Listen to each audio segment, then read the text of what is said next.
ચતુર સસલો છે. એક જંગલમાં એક સિંહ રહેતો હતો. સિંહ રોજ એક પશુ પક્ષીને મારી નાખતો હતો.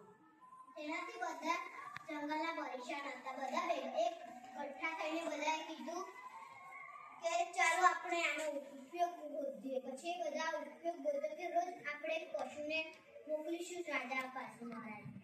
પછી મહારાજ પાસે જઈને કહે, મહારાજ અમારી વિનંતી સ્વીકારો.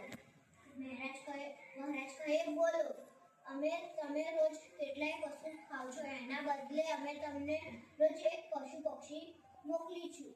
તે રાજા કહે સારું. એવી રીતે એક દિવસ સસલાનો વારો આવ્યો. સસલો ચતુર હતો.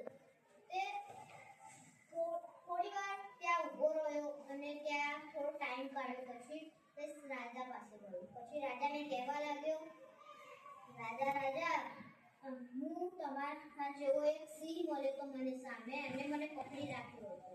એ કહેતો કે હું જંગલનો રાજા છું, મને મારા પાસે આવી એમ કહીને સસલો અગાડી ગયો.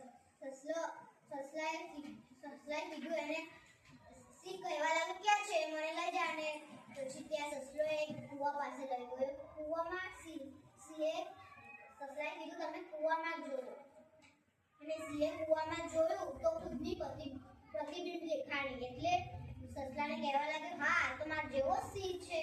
અને સસલું કે તમને એમ પણ મારો વિશ્વાસ ના થતો હોય ને તો તમે ત્રાડ પાડીને જુઓ. અને એને ત્રાડ પાડી અંદર તો પાછો એનો અવાજ ઉપર આવ્યો અને કહેવા લાગ્યો કે હા તો લાવ હું એના જોડે જઉં. અને એમ કહીને અંદર કૂદી પડ્યો.